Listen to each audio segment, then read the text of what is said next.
narito Melo sa Studio Vlogger sa kanyang panibagong spoken guys. Ito po ay about sa mga nagmamahal ngunit itinatago lamang po tayo. Sa mga sobrang nagmamahal at nagiging sapat na ho sa kanila na kahit sandali lang makasama mo lang ang taong minamahal. Sa mga may boyfriend po dyan o asawa na sapat na ho sa iba ang binibigay nilang atensyon at sandali para po sa inyo lahat to. Ngayon guys, simulan na natin. Marami po salamat sa lahat na nagsusupport sa aking channel. Please subscribe and touch the bell for another notification po sa lahat ng mga video na gagawin ko po. Guys, ito na tayo. Ang title po nito ay Sapat na ang Sandali. Muli, pasikat na naman ang araw at muling magkikita naman tayo. Kanina pa ako nag-aabang sa iyong pagkatok. Sapagkat di ako makatulog, halos di ako mapakali. Halos hilahin ko ang bawat minuto at oras upang makita kita muli. Sa bawat gabi ay aking kalaban sapagkat sasapit na naman ang gabi, muli ikaw ay lilisan. Babalik ka muli sa kanya at ako ay maiiwan. Alam kong ito'y pansamantala lamang at muli matatapos naman ang laro at muli naman ako magtatago. Hahanapin naman kita ngunit hindi kita matagpuan sapagkat nasa piling ka niyang muli. Minsan di ko gusto maging tanga ngunit minahal lamang kita kaya ako nagpapakatanga at nananatili. Na kahit minsan ay iyong pinipili sapagkat ako lamang ay iyong pamalit. Kaya kung ako iyong tatanungin, mahal ko, kung sapat na ba ang bawat sandali? Oo. Kahit kapalit ay sakit sapagkat walang masasayang na sandali kapag ikaw ay katabi. Kahit ang katotohanan ay tahanan pa rin niya ang iyong hahanapin. Di ako magsisisi na sa bawat pinahiram mong sandali. Sapat ang bawat minuto at ang oras.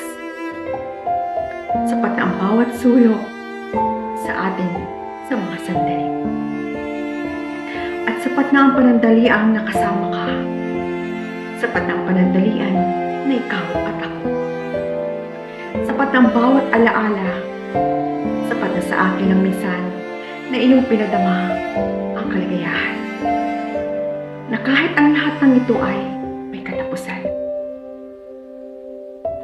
Di na ako hihiling pa. Tama na sa akin na mahal kita na kahit may iba at nauna sa akin. Na kahit ipamukha mo sa akin na siya pa rin at di ako. Siya pa rin ang pupuno sa araw mo. Siya pa rin ang kukumpleto sa iyo. Siya pa rin ang hahanapin mo. Lilibangin lamang kita. Siya pa rin ang nagpapaligaya sa iyo. Mamahalin lamang kita. At oo, sa tingin ng iba, ako ay nagpapakatanga. Nagpapakabubo. Nagpapakagago, nagpapakabulag. Ngunit, ano ba ang tama? Ano ba ang tamang gagawin ko kung ikaw lamang ang kaligayahan ko? Hindi ko gustong magpakatanga. Sadya nga lamang minahal kita. Kaya ako naging bulag at nananatili. Kahit minsan, ako ay yung pinipili. Na kahit ang katulad ko ay isa lamang panakip. Kaya muli, kung ako ang tatanungin mo, sapat na ba ang sandali? Oo, parati kong isasagot sa iyo. Sapagkat kahit sakit man ang kapalit, dahil wala nasasayang na sandali kapag ikaw at ako ay magkasama. Dala-dala mo man ang katotohanan, nasa kanya ka pa rin. Sa piling pa rin niya ang daan pa uwi. Na kahit kailan, hindi ako magsisisi na pahinira mo sa akin ang sandali. Naririto ako, naghahantay sa iyo. At handang muling yakapin ka sa mga oras na saktan ka ng taong iyong pinili. Ay, ang sakit-sakit naman ito. Sa totoo guys, you don't deserve too much better. Yung po ang totoo, di ho ba? Mahal mo ang taong yun at di tamang maghihintay sa tira-tirang sandali lamang niya. Ang sakit to. Pero minsan nga ho talaga mahirap talagang magmahal ng bawal. Di ho ba? Pero minsan ho nagiging bulag tayo dahil sa mga pagmamahal natin. Na kahit ikaw lang yung panakitbutas at ikaw lang yun nagbibigay ng panandaliang kaligayahan para sa kanya. At ikaw yung pumupuno ng pagkukulang ng isa para sa kanya. At kung kailan niya lang naisipan, saka ka niya kakatuwin sa iyong bahay. At kung kailan niya naisipan na nag-aaway sila, saka lang siya babalik muli sa iyo. Yun ang tinatawag na pahiram ng sandali.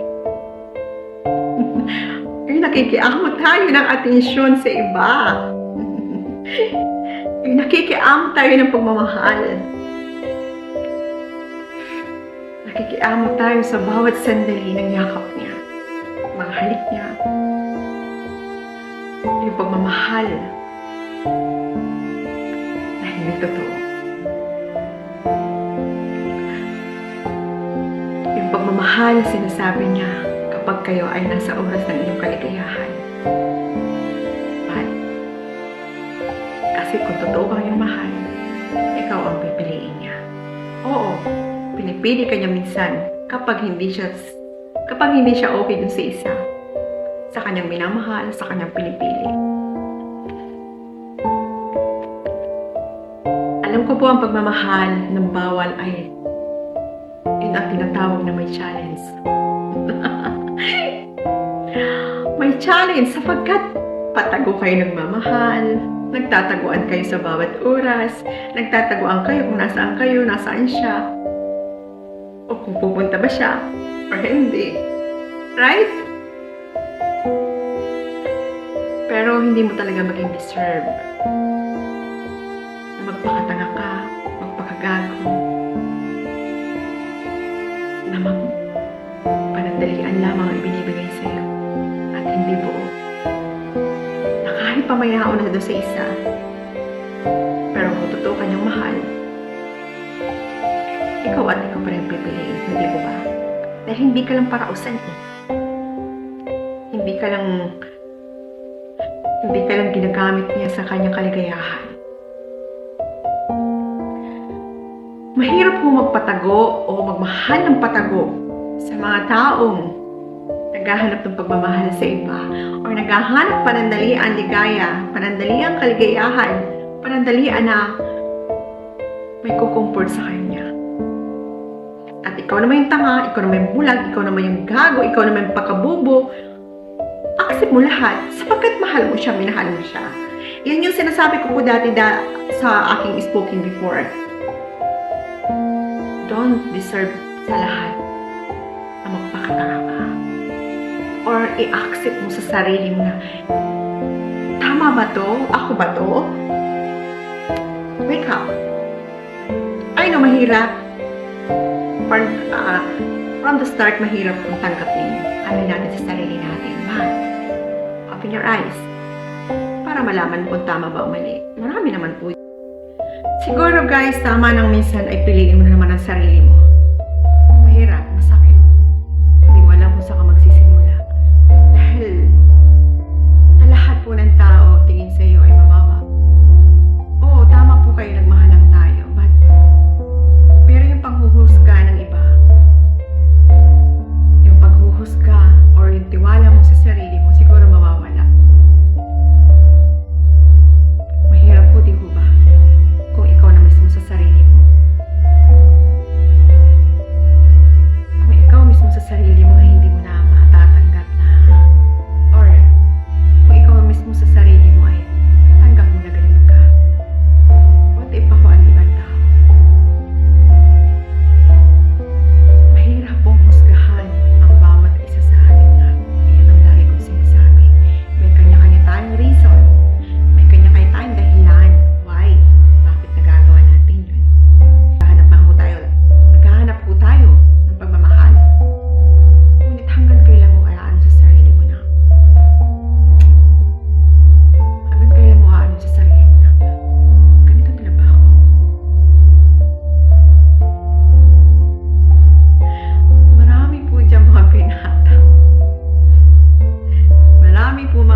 po at maraming salamat. Bye! And God bless po sa inyo lahat. I love you all!